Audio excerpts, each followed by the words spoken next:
ግርማይ ናበይ አበለ ጸሐፊ ኤርምያስ አብርሃም አንባቢ ሳሙኤል ገብረ አዶናይ አቅራቢ ኤሪትሪያን ሚዲያ ኔትወርክ አመወዳእታ መስከረም 1976 ስርዓት ደርግ ነቲ አምናቅፋ በሰራዊት ህዝባዊ ኃይልታት ተከቢቡ ኩሉ ቀረባት ብነፈርቲ ካብ ሰማይ ድርበዮ ዝነበረ ሰራዊት ንምድሓን ህጹጽ ተልእኾ ዝተዋህቦ ኣስታ 600 ዝግመት ሄሊኮፕተር ወለድ ሰራዊት ካብ ከረን አበጊሱ ሸነኽ ምብራቕ ካብ ናቕፋ ኣብ ጎላጉል ናሮ ኣውረደ ናይ ዝረዳት ኃይሊ ዘይምንቅስቓስ ምስተፈልጠ ካብ በጠሎኒ ከቢድ ብረት 500 ከምኡውን በጠሎኒ 607 ዝተዋፅአ ጋንታታት ብዘበዘብ ተጓዒዘን ነዛ ኃይሊ ዝንምዕጋት ኣብ ትክሴ ዲብያ ጌረን ይጽበይኦ ነበራ እቲ ህንዱድ ሰራዊት ካብ መበገሲ ቦትኡ ተንቀሳቒሱ ቁሩብ ንቅድሚት ምስ ሰጎመ እዘን ኣህዱታት ናብ ዘድብያሉ ከባቢ ተቐልቀለ ኣብ ዘይተጸበዮ ቦታ ብርቱዕ ተቃውሞ ስለ ዝገጠሞ ግን ኣብ ሓፂር ግዜ ከቢድ ጉድኣት ወሪድዎ ንድሕሪት ናብ ጎላጉል ናሮ ተመሊሱ ኣብ ታባጉዕ ናይ ዓረት ዓረደ እዛ ኃይሊ እዚ ዋላ እኳ ዝተበገሰሉ ዕላማ ንግዚኡ እንተዘይተዓወተ ምሉእ ብምሉእ ክሳብ ዘይተደምሰሰ ዳግማይ ፈተነ ምግባሩ ኣይተርፎን እዩ ዝብል ጥርጣረ ስለ ዝሓደረ ምንቅስቓሳቱ ኣብ ምክትታል ከኣቱ ግድን ነበረ ካብተን ካብ በጠሎኒ 500 ዝመጻ ኃይሊ 45 ናይ ሓመድ ሸሪፍን ኃይሊ 61 ናይ ባህታ ክብሮምን ገለ መሳርዕ ተዋፅአን ከዓ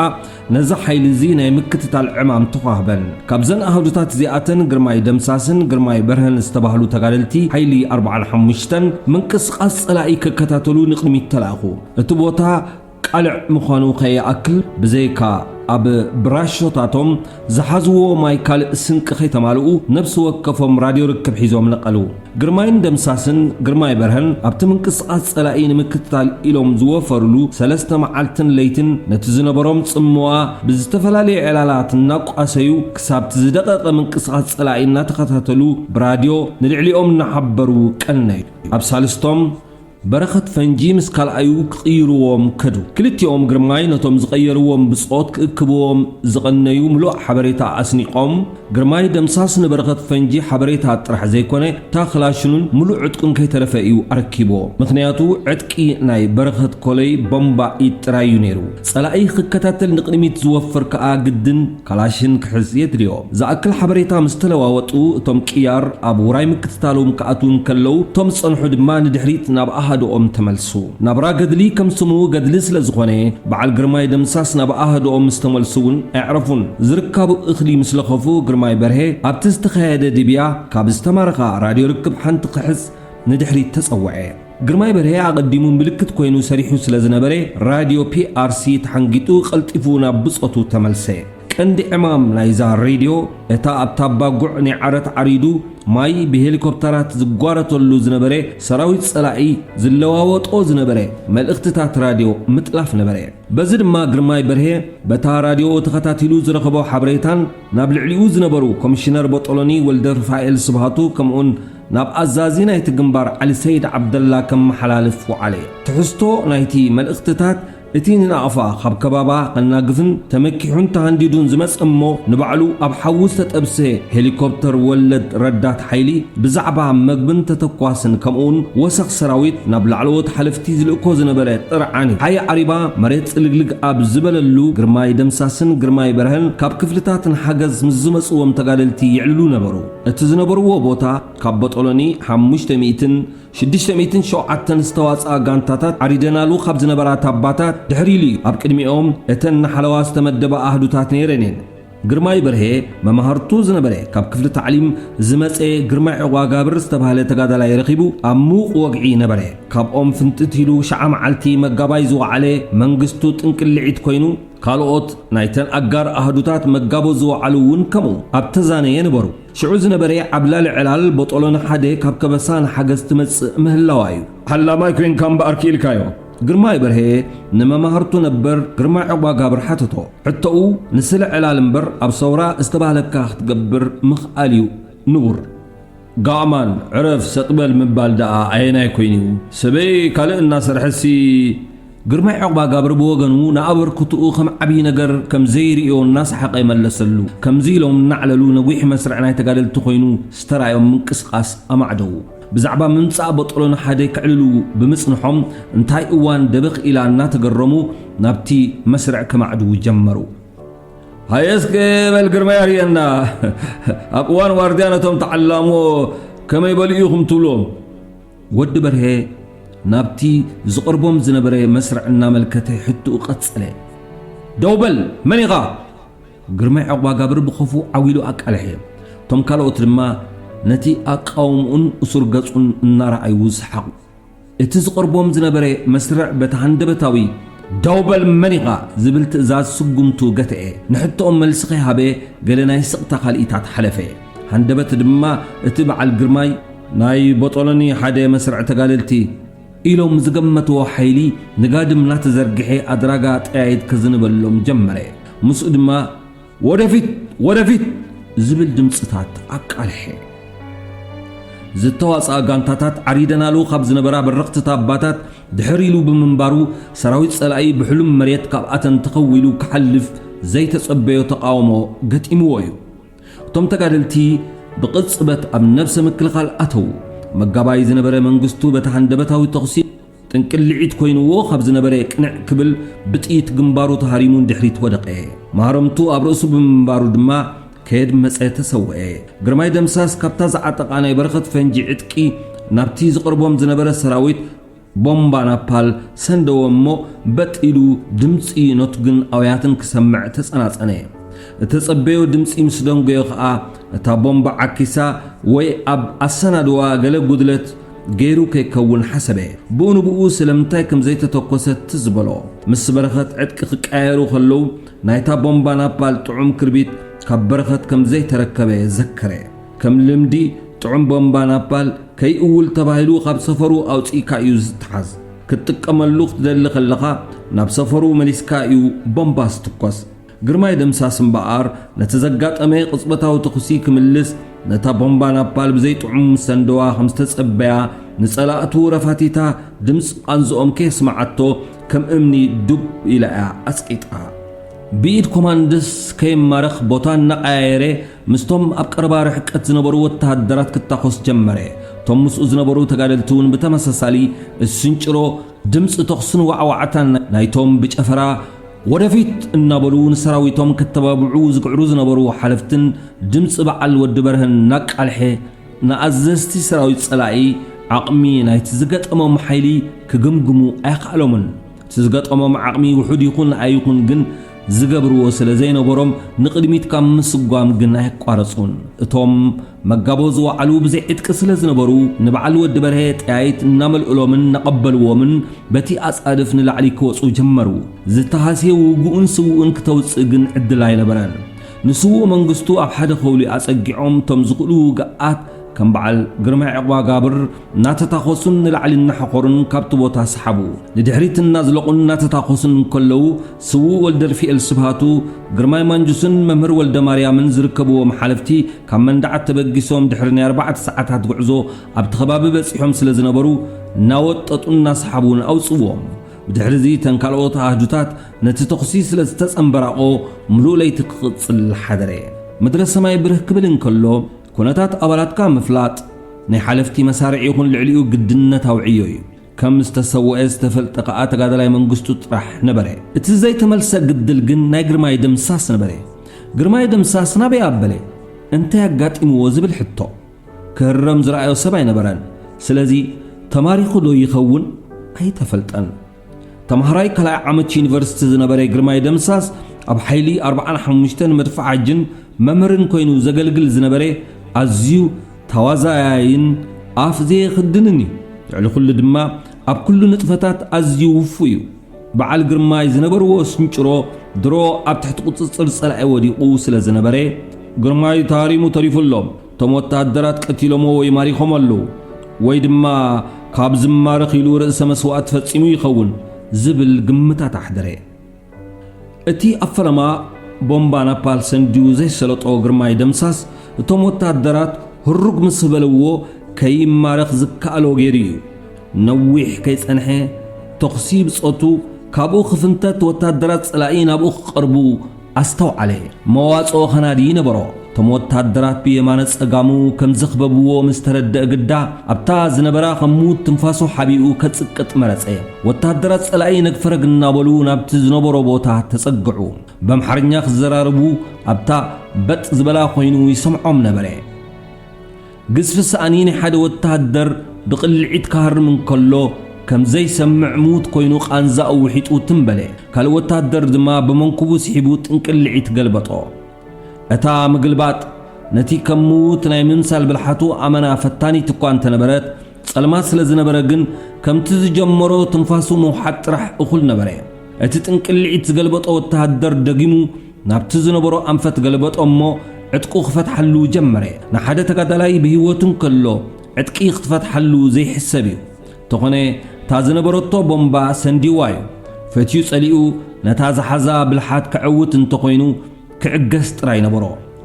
نتا خموت العلي زخفت ممراخ تسغرو طبب نسات راي مخانات گنزيبو نتا موتي انا گدن كسغرا نبرو تاري مديو كي غرهكا موتو يله اندي منم تنفاس يلوم ميتون ديو تنفاس زبال زي بلو گرماي محبا تنفاس صبو كم زخالو ترديو قرب مصمام كم زدليو ننفسو أأمنا هندبت سعنو خاب اقرو خوصان سرعون كمتشعون كفتح المسجمري كداونتون كنتطو خمز وصنو فريطو ننفسو نخلو انت تهتادالوا مروخ حيزون بمخاد معرقن الشمتن كرخبو زباها قوة تهدرات سفر عدقن بالله سعنن كداونتن حيزون نبا حلقو مابلوم فنتت كبلو متجمرو قرماي بوغنو تتنكقو الناس تنفسي عينو بب قرب مستسألمات كلما مدفتنه اتوم نبرت قرماي كم مرعا جقننات كحسب اللوم انطلت إلو مزخد وتهدرات 100 مترو أبيلو مستفنتتو قرماي كابزنبرو بدديلو بقويا اقرونا بزمرحو تمركفه اتوم بدحريقوم زموتي أبال ومبديز حدوغوز مسلوم وتهدرات رما بتدمس قويا قل يحبلو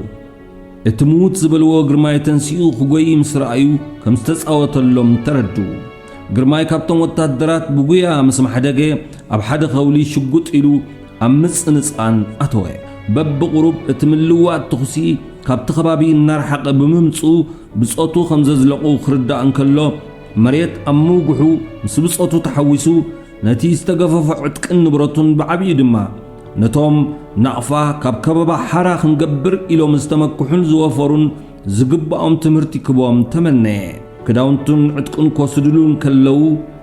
بتأمر مسؤوس ترفت تنباخو الناسفة فدما مريت كوجه حمس بايعاتوي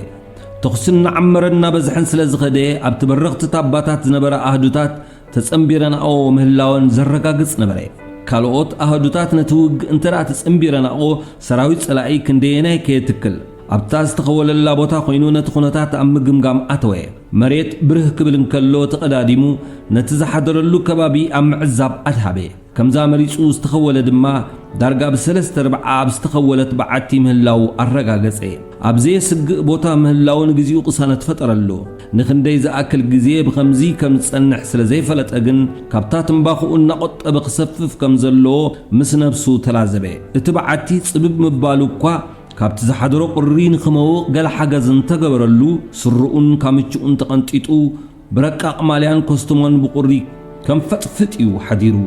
اتازنبرا بعتي حيزاتو اسلزين برتن بقطقطي سلازتشفنتن كاب زحدرو اسحيتا خغلاغلا صبيقو حساب زرفد كصبنبرو مدرس سماينا برهم سكدي حساس دمص يسب نابتزلو بعت خقلح جمره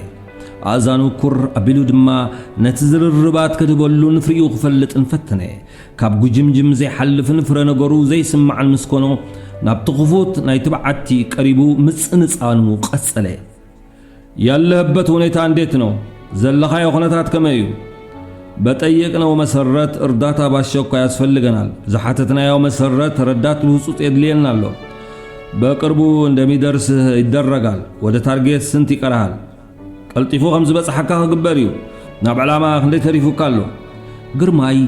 نزي زرباتات زي الناس سمعي ابقرباو دمصي ناي اغارس لسمعي منقسقاسو طرح زي كونه تنفاسو خي تلفونا تقصاصري انفتنا تدمصي تخاتاتلي اتدمصي كشين ناي صنح وتادر مخانو ارغاغصي اتا قدمو سمعو ካብ ልዕልቲ በዓቲ ዝመፀ ድምፂ ብራድዮ ናይቲ ዝራኸብ ዝነበረ ሓላፊ ምንባሩ ክፈልጥ ኣይተጸገመን። በቲ ዝሰምዖ ሓበሬታ ድማ ገና ረዳት ሓይሊ ይጽበዩ ምንባሮም ኣረጋገጸ።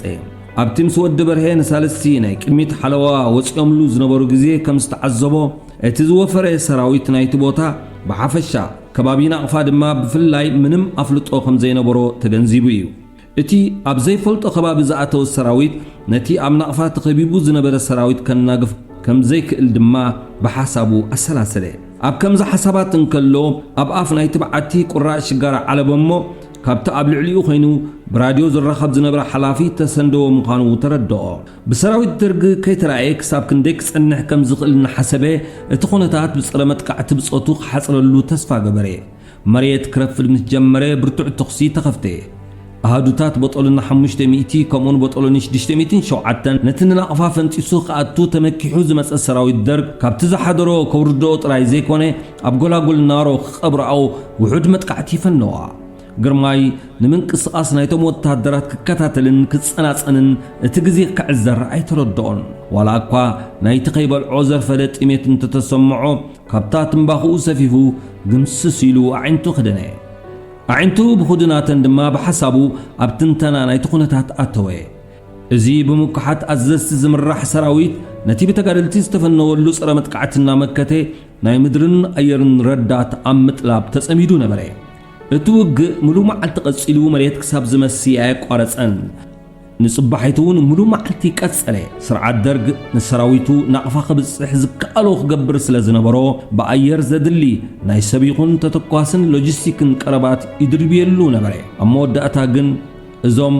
ብፍሉይ ዝተዓለሙ ኣጻምዕ ዝጻወሩ እተባህለሎም ወታደራት ከምቲ እናፈከሩ ዝተበገስዎ ናቕፋ ሓራ ክገብሩ ሲትረፍ ነዛ ነብሶም እኳ ኸውፅኡ ከይተኻእሎም ምዉታቶምን ቁስላቶምን ራሕሪሖም ፋሕፋሕ ክብሉ ጀመሩ። ግርማይ ደምሳስ ካብ ብጾቱ ካብ ዝፍላዕ ትሒዙ ብዘይ መግብን ማይን ኣብታ ዝተሓብኣላ በዓቲ ብጥሜትን ጽምእን ሰንፈላልን ሳልስቲ ገበረ። ተኽሲ ክዝሕል ምጀመረ በቲ ክፉት ናይታ ዝቐነየላ በዓቲ ክቕልቀል ፈተነ። ናይቲ ከይተመገቦ ዝቐነየ ጥራይ ዝባኑ ለይትን መዓልትን ብቁሪ ዝተሓልቦን መሓውሩ ዳርጋ ልሙስ ተቐይሩ ብፍሑኽ ፍሑኽ እዩ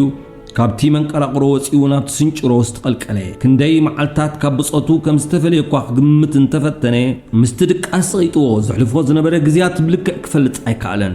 ድምፂ ክቆጻጸር ተፈተነ። ብርሑቕ ዝስማዕ ተኽሲ ፎኪስ ብረት እንተዘይኮይኑ ካልእ ዝስማዕ ኣይነበረን። ቁሩብ ተንፋሒኹ ድማ ንውሕ ዝበለ ርሕቀት ተጓዓዘ።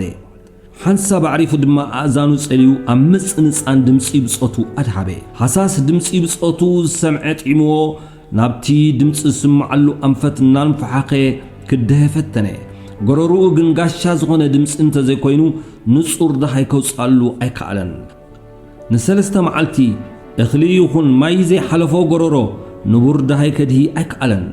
ናብቲ ድምፂ ዝስምዓሉ ኣንፈት ምንፍሓኹ ቀጸለ። ብኣርባዕተ መሓውሩ ብክንደይ ጻዕሪ ነዊሕ ድሕሪ ምንቅስቓስ ሓንቲ መስርዕ ተጋደልቲ ናብ ጎላጎል ናሮ ኣቢላ ክስጉም ርኢዩ ምንቅስቓሱ ፍጥነቱ ክውስኸሉ ፈተነ። በቲ ላሕታት ጎረሩኡ ንብጾቱ ክጽውዕ እናፈተነ ነቶም ሓውስ ዘብዘብ እናበሉ ዝጓዓዙ ዝነበሩ መስርዕ ከስምዖም ኣይከኣለን። ንዕኡ ብዓውታ ዝድህ ዘሎ ይመስሎ እኳ እንተነበረ እቲ ዘውፅኦ ዝነበረ ድምፂ ካብ ድምፂ ምስትንፋስ ዝብርኽ ሓይሊ ኣይነበሮን። ተስፋ ከይቆረፀ ንቕድሚት ምኻድ ቀጸለ። መሬት ኣብ ምጽልማቱ እኳ እንተነበረ ካብቲ በፂሕዎ ዝነበረ ቁሩብ እንተቐጺሉ ኣብ መንገዲ ኣጋር ከም ዝኣቱ ተረዲኡ ኣብኡ ንክበጽሕ ትንፋስ ክሳብ ዝሓጽሮ ዝከኣሎ ፀዓየ። በቲ ዓይንቱ ዝተለማመዶ ጸልማት ብልዕሊኡ ዝመፁ ብጾቱ ምስ ረኣየ ኣብታ መንገዲ ኣጋር ምህላው ኣረጋገጸ እሞ ክሳብ ኣብ ጥቓኡ ዝበጽሑ ብዓቕሊ ተጸበየ። መኒኻታ ብኣካላት ግርማይ እግሩ ዝተተንከፈ ተጋዳላይ ብስምባዴ ንላዕሊ ዘሊሉ ብረቱ ኣቕኒዑ ብነድርን ዓውታን ሓተተ። መልሲ ምስ ሰኣነ ምስ መጓዓዝቱ ክብብ ኢሎም ብምድናን ነቲ ድኹም ትንፋስ ዝነበሮ ፍጡር መንነቱ ከረጋግጹ ፈተኑ። ፈለማ ተሃሪሞም ካብ ዝተርፉ ወታደራት ደርግ እምበር ብጻዮም ምዃኑ ክግምቱ ኣይከኣሉን። ግርማይ ብወገኑ ብጻዮም ምዃኑ ዘረዳእሉ ልሳን ኣይነበሮን። ድሕሪ ቁሩብ ብሓገዝ ላምፓዲና መንነቱ ምስ ኣረጋገጹ ብባሬላ ጸይሮም ንሕክምና ወሰድዎ። ንሳልስቲ ኣበይ ኣተወ ተባህለ ግርማይ ደሃዩ ተረኽበ። እቲ ንናቕፋ ሓራ ክገብር ኢሉ ዝወፈረ ሰራዊት ደርጊ ግን መወዳእቱ ፋሕብትን ኢሉ ውሑዳት ካብ ሞትን መቕሰልትን ዝተረፉ ወታደራት ሒዙ ኣፍ ዓበት ኣተወ ግርማይ ደምሳስ ካብ ሕክምና ተሓኪሙ ዝተፋነወ ናብ ሃድኡ ተመሊሱ ገድሉ ክቕፅል ድሕሪ ምጽናሕ ብ1977 ኣብ እምባ ደርሆ ርእሱ ተሃርመ ማህረምቱ ከቢድ ብምንባሩ ሓሓሊፉ የውድቆ እኳ እንተነበረ ካብ መስርዕ ገድሊ ግን ኣያትረፎን ምስ ከቢድ ማህረምቱ ሕክምኑ እናተኸታተለ ኣብ ተዋጋኢ ሰራዊት ክነጥፍ ምርጩ ስለ ዝነበረ ከዓ ኣብ 1980 መካናይዝድ ኣሃዱ ክቆም ከሎ ናብ ኣሃዱ መድፍዕ ተመዲቡ ቃልሱ እናቐጸለ ኣብ 1984 ኣሰር ስዋኣት ብጾቱ ስዒቡ ግብኡ ፈጺሙ